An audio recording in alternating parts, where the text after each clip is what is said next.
ब्रह्मा जी बोले, धर्मज्ञ, अब मैं जगतधाता देव देवीश्वर भगवान सूर्य नारायण के पदद्वय महात्म का वर्णन करता हूं, इसे आप सुने।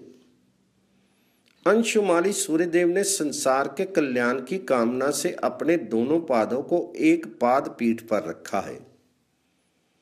उनके वाम पाद को उत्तरायण और दक्षिण पाद को दक्षिणायन के रूप में जानना चाहिए।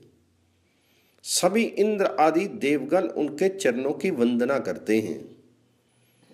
हम और आप सूर्य देव के दक्षिण पाद की अर्चना करते हैं। विष्णु और शंकर श्रद्धा पूर्वक उनके वाम पाद की पूजा करते हैं। जो मानव प्रत्येक सप्तमी को भगवान सूर्य देव की विधिवत आराधना करता है, उस पर वे सदा संतुष्ट रहते हैं। भगवान विष्णु ने पूछा, गोलोक स्वामी, सूर्य नारायण की आराधना किस प्रकार की जाती है, उसका आप वर्णन कीजिए। तो ब्रह्मा जी बोले, उत्तरायण प्रारंभ होने के दिन स्नान करके संयमित मन से घृत, दुग्ध आदि पदार्थों के द्वारा भगवान सूर्य को स्नान कराना चाहिए।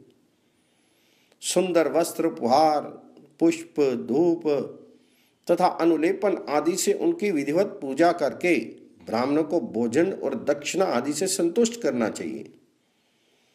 इसके बाद सूर्य भक्ति परायण व्यक्ति को उनके पदद्वय व्रत का विधान ग्रहण करना चाहिए। तदनंतर स्नान करके चित्रभानु दिवाकर की वंदना करनी चाहिए। खाते, चलते, सोते, जागते, प्रणाम करते, हवन और पूजन करते समय भगवान चित्रभानु का ही जप करते हुए प्रतिदिन उनके नाम संकीर्तन का ही तब तक जप करना चाहिए जब तक दक्षिणायन का समय ना आ जाए। उनकी प्रार्थना इस प्रकार करनी चाहिए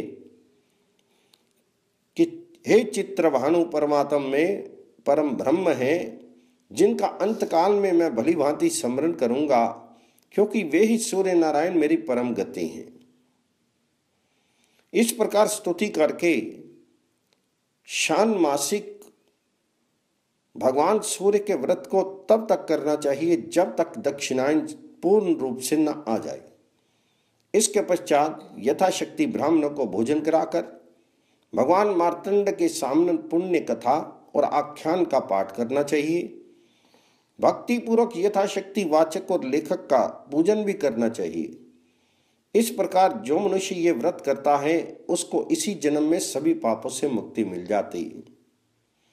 यदि इस 6 मास के बीच में ही व्रती की मृत्यु हो जाती है तो उसे पूर्ण उपवास का फल प्राप्त होता है। इसके अतिरिक्त उसे भगवान सूर्य नारायण के चरण द्वय पूजन का फल भी मिलता है।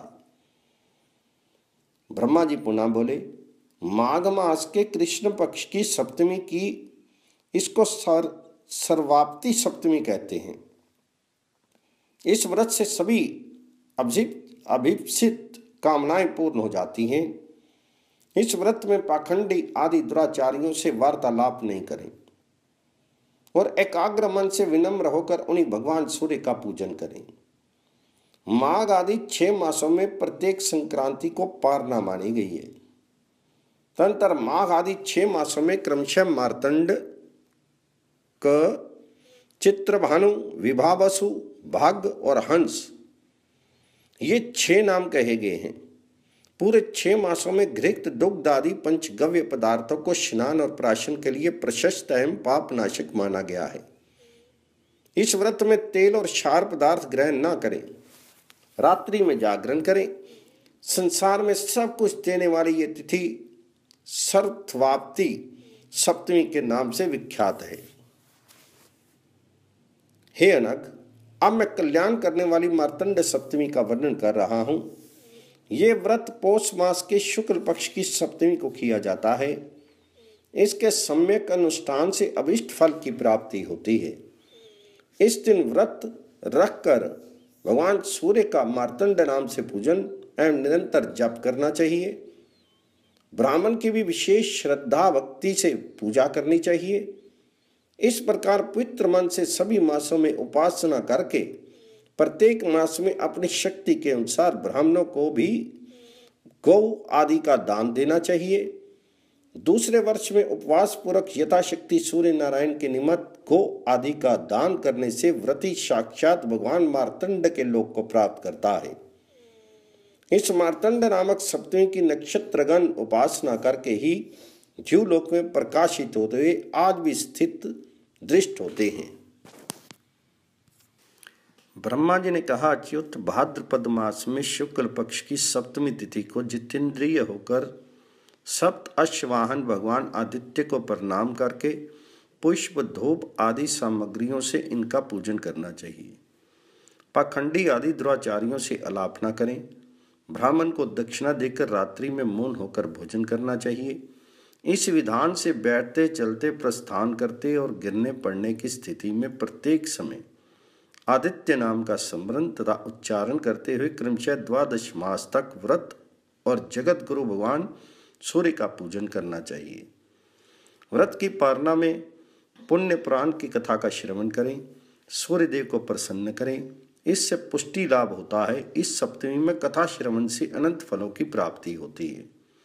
श्रावण मास के शुक्ला सप्तमी को अव्यंग सप्तमी कहा जाता है। इस दिन सप्त अश्ववाहन भगवान सूर्य की पुष्प, धूप आदि से पूजा करें। पाखंडियों से वार्ता नहीं करें, नियत आत्मा होकर रहें। ब्राह्मण को दक्षिणा देकर मौन होकर रात्रि में भोजन करें। प्रतिवर्ष अव्यंग बनाकर उन्हें निवेदित करें। अव्यंग समर्पण के समय विविध प्रकार के बाजे बजवाने चाहिए। ब्राह्मण लोग वेद मंत्रों का उच्चारण करें। जिस प्रकार श्रावण मास में अन्य देवताओं को पवित्र अर्पण किया जाता है, उसी प्रकार सूर्य नारायण को भी प्रत्येक श्रावण मास में अव्यंग अर्पण करने का विधान है। इस प्रकार 12 मास पर्यंत इस व्रत को करें। अंत में पारना करनी चाहिए और ब्राह्मणों को यथाशक्ति भोजन कराकर दक्षिणा देनी चाहिए। जो मनुष्य पितृ होकर व्रत करके सूर्य नारायण की आराधना करता है, वह भगवान वनमाली सूर्य देव के परम दिव्य लोक को प्राप्त करता है। ब्रह्मा जी बोले, गरुड़ध्वज, भक्ति पूर्वक शुद्ध हृदय से मात्र जल अर्पण द्वारा भी सूर्य भगवान की पूजा करने पर दुर्लभ फल की प्राप्ति हो जाती है। राग द्वेष आदि से रहित हृदय, असत्य आदि से अदूषित वाणी, हिंसा वर्जित कर्म, ये भगवान भास्कर की आराधना के श्रेष्ठ 3 प्रकार हैं। राग आदि दोषों से दूषित हृदय में तिमिर विनाशक सूर्य नारायण की रश्मियों का स्पंदन भी नहीं होता, फिर उनके निवास की बात कौन कहे। यहाँ तक कि वह तो भगवान सूर्य के द्वारा संसार पंख में निमग्न कर दिया जाता है। जिस प्रकार चंद्रमा की कला अंधकार को दूर करने में श्रद्धा सफल नहीं होती, उसी प्रकार हिंसा आदि से दूषित कर्म के द्वारा सूर्य नारायण की पूजा में कैसे सफलता प्राप्त हो सकती है। चित्त की प्रसन्नता के कारण भी मनुष्य सूर्य देव को प्राप्त नहीं कर सकता। इसलिए सत्य पर स्वभाव, सत्य वाक्य और अहिंसक कर्म से ही स्वभावतः भगवान आदित्य प्रसन्न होते हैं।